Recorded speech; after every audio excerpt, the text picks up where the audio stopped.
Well, Vincent, it has been a long day of Valorant, but we're beginning where we ended. We have come full circle as the University of Idaho will be taking on the University of Delaware for our final match this evening. Yes, they will. Remember back when Delaware and Butler were playing, it was an incredible series map, whatever, of Valorant. But now Idaho gonna have to try and bring things back. But well, I think we have a surprise. Let's take a look at the map pick ban here as we're getting down to it. We're headed to Fracture, Jungle. I can't Surprise! believe it. I'm blown away. Yeah, I'm honestly excited to see this map. And I'm gonna go ahead and say it. I don't see why it gets so much hate. I like Fracture. I think it's an Okay. interesting map. I like what they've done with this. I think it's an entirely new way to make a map for this kind of game. So yeah, I don't know. I'm excited. I'm So excited. I may be in the minority, but that's where I am. I will agree that it's entirely different, but different doesn't mean good. That's very true. So That's very true. much in the same vein as Icebox, I continue to say and will say forever is a very poorly designed map. So is Fracture. It has some cool design elements to it. I really love the whole zipline thing under the map. I think that's really cool, and I wish that we had like a more traditional maybe map that could add that sort of thing into it. Though either way, we're here, we're ready to go, and I can't even begin to tell you what the meta is on this map because you look at like pro play and it's like only 10 maps out of like all of VCT is Fracture. Right. So that's not very it's not very clear what's going on. But what I do know is I've seen some good Killjoy stuff. I think Breach is phenomenal here. And that's about Yes. it. That's all I know. Yeah. Yeah. The one thing I would add to that is I think if you're gonna run a controller here, you want to run Viper. You don't want to run Mm, Astra. Right. And it's because I think I'm gonna do a little theorizing here with my smooth brain. We'll let's see go.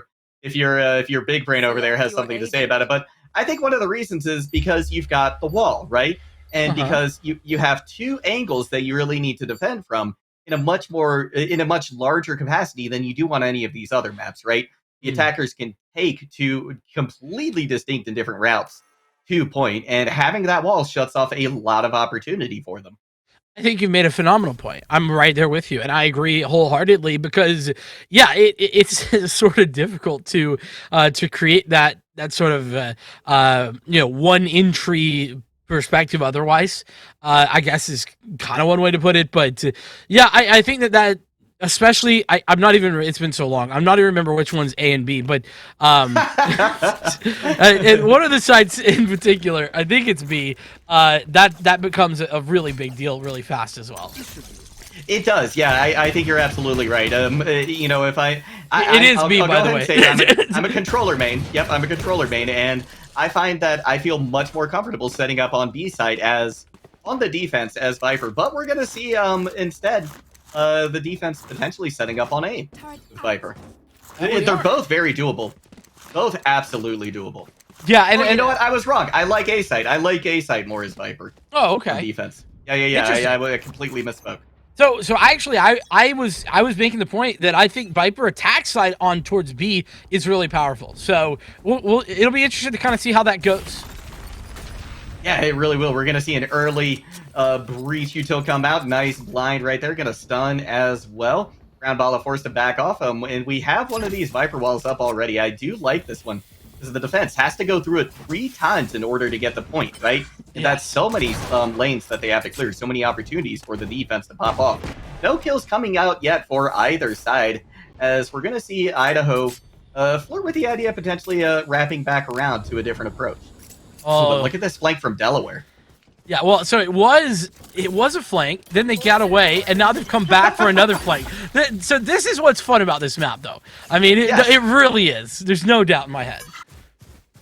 Yeah, it certainly is, and I like I love this I don't know, like 3D chess that's being played right now by both of these teams.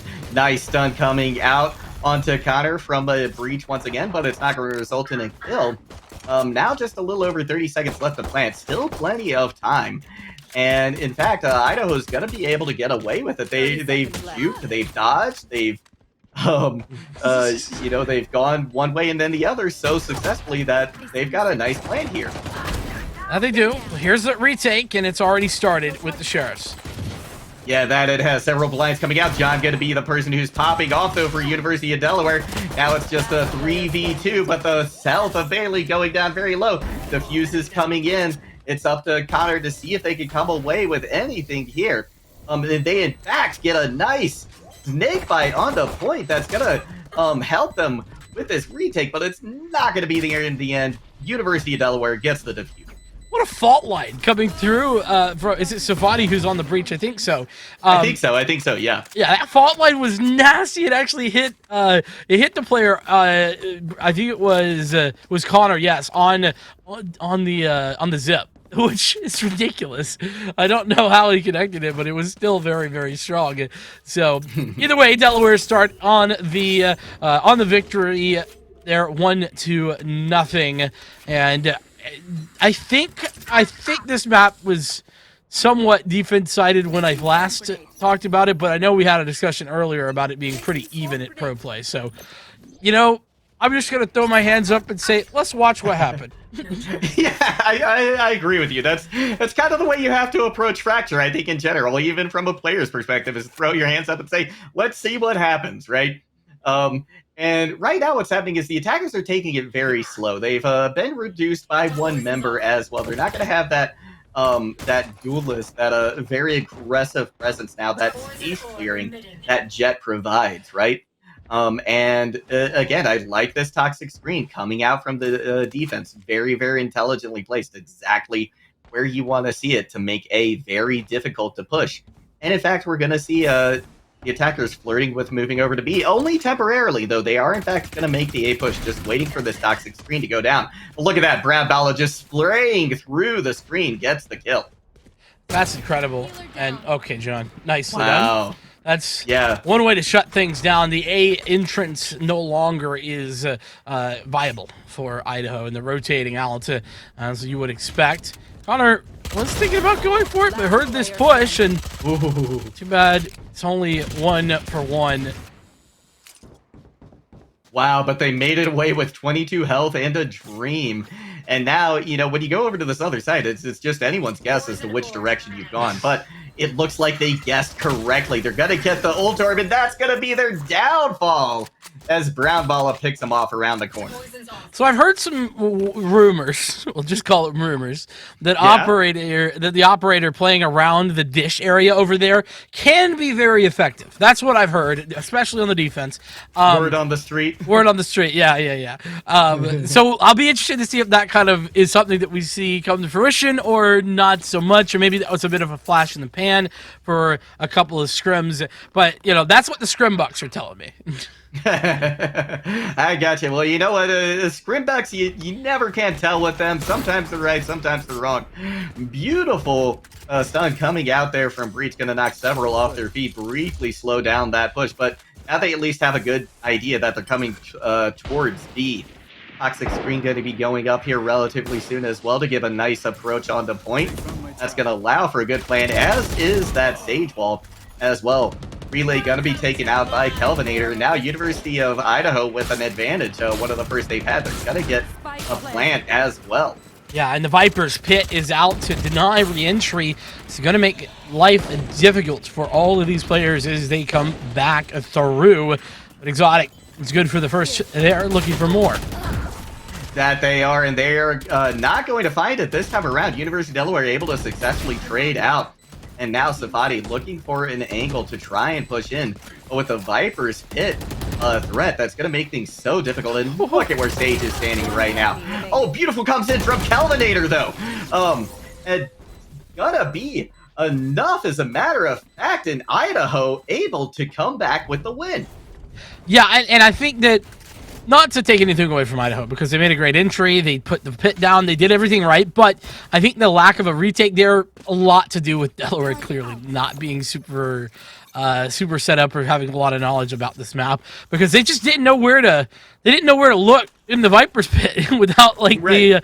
the stuff there that is normally sitting there. So, yeah, Delaware down by 1 now, but they have guns in their hands, plenty to work with. As Idaho grip up and look to go for another B hit. That they do. They're gonna take it underneath though. We're gonna see an approach through the sewers here. And nice smoke coming out to deny, the knowledge that they are going to rotate that way. Breach is going to fall back though. See if there's any stragglers. There's not. And now this push is going to continue. And look at this. They're wrapping around practically into the other side of the attacker spawn. Exactly. That's what's so strong about going underneath right there. But that being said, we're going to see a little bit more for John here on the site. Still ready and waiting. Yeah, that they are. University of Delaware at a disadvantage. This flank, this approach has been very, very powerful. Now we're going to see Toxic Screen come out as well, and I like this push. I like this a lot. I think this is looking very successful for Idaho. Now let's see if they can transition it into a spike plant and a successful defense. Toxic Screen's going to go down, so they're going to have to plant now. And just like that, John has evened things up for Delaware. Can they find another kill? They do, as a matter of fact. Connor going to be down, and they had the spike. Toxic Screen going to be down relatively soon as well. University of Delaware with a huge advantage at this point. Now it's just Sage up in heaven trying to figure out what they're going to do. They've got 10 seconds left. The best they can hope to do is trade at this point and maybe win off of kills. 5 seconds left to go. They're going to have to make some kind of a play at the moment. No, instead they're going to go for a save. And yeah, wow.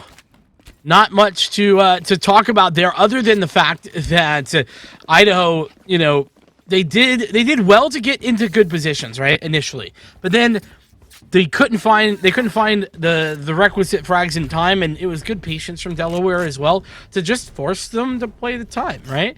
It doesn't you don't always have to play against the other players. Remember, the clock is that sixth man, so to speak, for you on the defense. So utilizing that sixth man to a great effect. It's kind of like the 12th man in like football where the crowd noise or whatever. It's same sort of deal.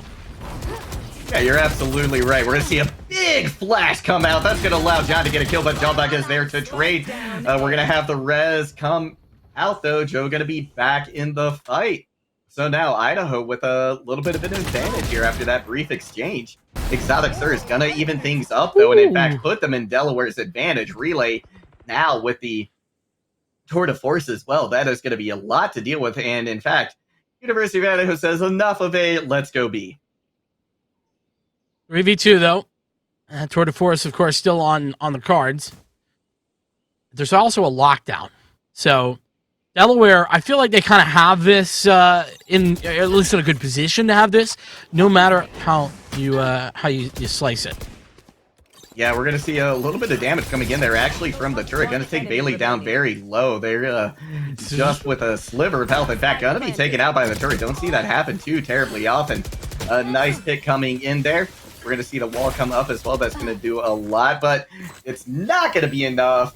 Brown Bala with the snake bite for the win. A bit of a bug, by the way, on the floor. It didn't show the whole snake bite. It just showed some of it. That's that very weird. Hard to spot out, I'm assuming, if you're on the very outside of it.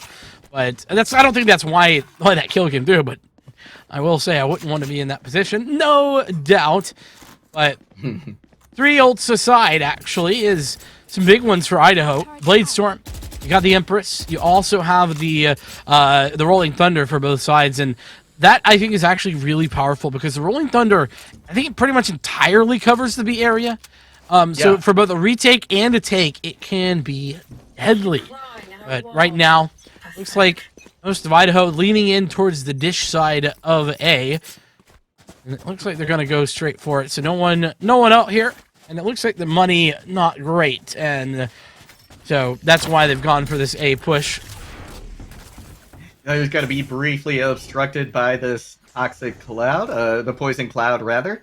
Another Viper's Wall coming up as well, and I like this one. It's going to cut off a lot of opportunity for this defending team to really have an impact here, and as soon as the poison cloud goes down, Bailey with these Bladestorm could be deadly.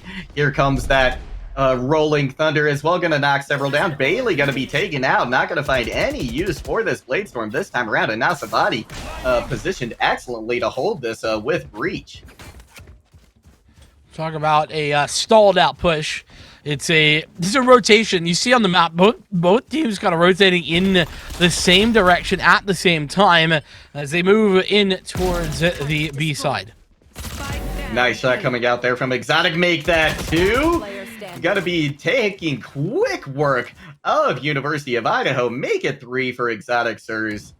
And now it's just Joe against 5. This is, and they don't even have the spike. That's sort of what we were to expect, though. It was an eco round. A flawless victory for Delaware, and 5-1 the scoreline. Delaware kind of running away with things at the minute.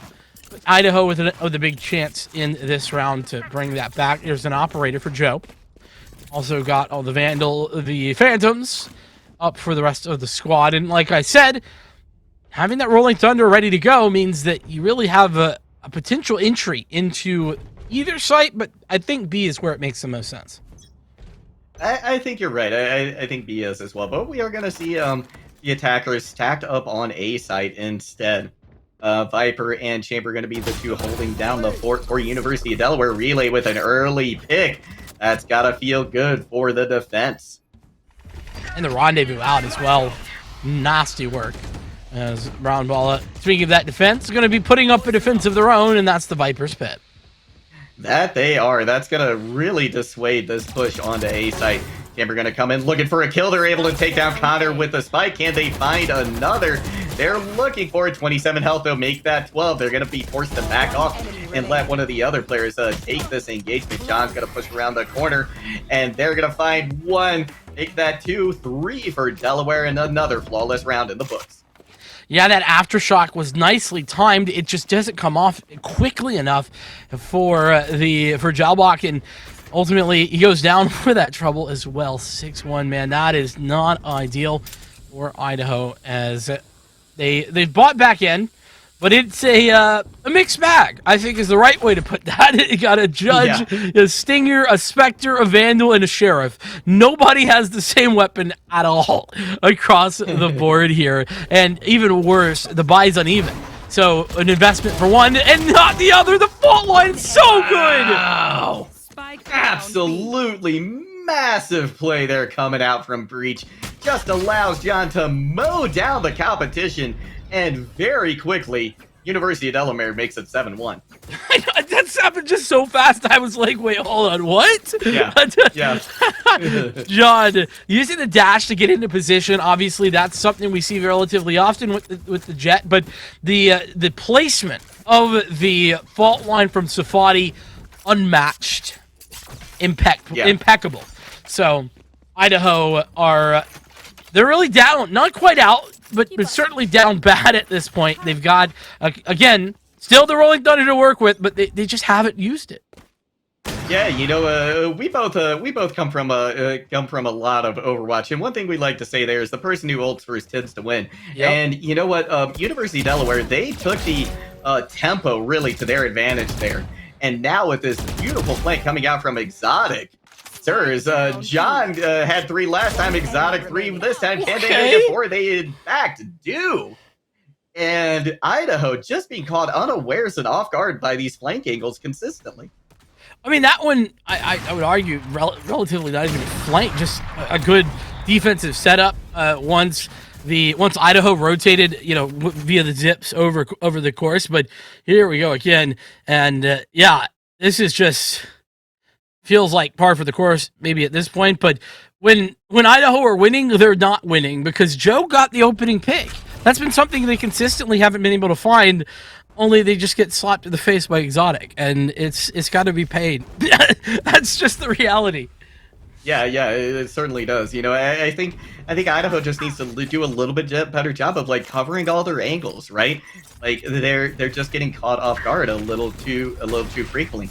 You see a fault line come out, gonna catch a ground ball up briefly, but the retake, or rather the The trades are there. We're going to hear a Rolling Thunder come through. Going to be used. There's going to be a res, though, as well from Kelvinator. So now, University of Idaho back up to 5. They have a good opportunity right here. Can they turn it into something? No. Brown Ball are going to be able to take off 2 heads in rapid succession. And the defense of Delaware shining once again. And again, I just hate to add insult to injury here, but the reality is Idaho used 2 big ultimates. They finally pressed go on that Rolling Thunder, and it didn't find nothing. And then they used the res as well to fight back what was an early pick in the favor of Delaware, only for Brown Balla to go wild on the re-entry towards the A side. So things are looking up for Delaware, not so much for Idaho as, well, this Idaho team yet to find a win in the Power Series, and right now still winless and pickless as John finds the opener. Yeah, you know, it's interesting. We've seen 3 players from this Delaware side pop off in the last 3 rounds, right? It started with John, it was Exotic, and then it was Brown Balla, who's leading the charge once again this round, finding 2 very quickly. See a fault light come out, Kelvinator gonna get knocked up in the air and back into oblivion as well. Now it's just breach for University of Idaho, and they're playing it really slow, but they're caught between 2. No, It's gonna be a knife kill. The knives come out. Man, knives out, but there's no mystery here, as that was easy as you can like. Brown Balla on the double here. And also the Rolling Thunder, just because they end up throwing in the ult because they're 10-1, and why not? And that's kind of what it's felt like all game long here for Delaware. Why not? And that's never what you want to see the question being asked. No, it's not. University of Idaho, they have this Viper's Pit, and that was the key to their, really one of the keys to the one victory they've got on the board so far. This could be looking for a second, though, is Joe able to out-snipe Jet this time around in Relay, though has popped the tour de force, so this could be quite a boon as well for Delaware. Unfortunately for Delaware, the entirety of Idaho have gone the other direction. In fact, they are set up for a pretty good split here onto the B side. And in fact, that pick makes it even better. And it does. Jawbach now with the operator in hand finds a head. Brown Balla, though, not to be outdone. They're going to use the Odin to great effect. Here comes the Viper's Pit that we've seen before, covering sight. Brown Balla just spray and pray with that Odin through that toxic screen. Not going to find anybody this time. Jawbach looking for an opportunity. They're going to back off. Though Spike Carrier has been killed. I thought the spike was already planted, but apparently it hasn't been. And with that, the Viper's Pit is going to dissipate for University of Idaho. Body gets a nice flash, and that's going to be the end of Joe. 11-1 is a scoreline that I don't often say here in the game of Valorant. But it's regardless, this has been a really good showing from Delaware. Again, I don't want to focus too much on the Idaho side because I think that the reality is that they're being outgunned in a lot of situations. Joe's had some good picks. We've seen Kelvinator have some good moments as well, but the reality again, they're just not quite up to the task against what Delaware have kind of going for them. Yeah, you know, and now that we're back to the pistol round, I mean, it is a new opportunity for Idaho, right? They've got the potential to you know, to come back and at least get a couple round wins if they can take this pistol round. We're going to see an early stun coming through. That's going to blind several members of the opposition. We're going to get a trade, though, coming out. So things definitely still up in the air for either team. Toxic screen going to come out. That's going to make this push a little bit harder now for this Delaware squad. And they're still going to go for it. They're still going to push onto A. Trey, it's coming out once again. But now a little bit of an advantage. Plant tries to go in, but Safadi, rather, Joe is going to prevent it. Oh, but the last moment knife kill from Relay gonna seal it up for Delaware, and we are at match point. That we are. And it all started back with a flashpoint from the breach in towards the middle area, and it's a 1-for-1 trade. That was Safadi, by the way, to put that into perspective. But Idaho down here in a massive way. 11 rounds this would be the best comeback I've ever seen ever in my Valorant career. And, well, Delaware, don't think they're going to be wanting that to happen. No, I don't think they are. They're going to have the gun advantage here. Idaho's certainly going to have to force this. This is their back against the wall. We're going to see an early trade coming in, but it's going to go in favor now. University of Delaware, there's just a few left.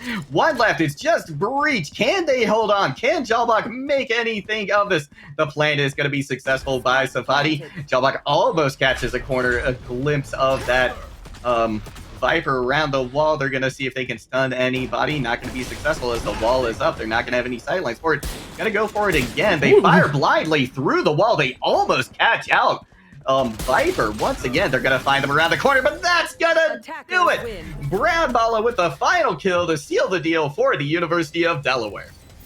Yes, and, well, you know, unfortunately for Idaho, there was that opportunity for them to kind of give themselves a bit of a better showing here in the final stage of tonight's matches, but just not enough. 13-1, another domination from Delaware in towards Idaho, but University of Delaware, they had a great day today. I think they won all their matches.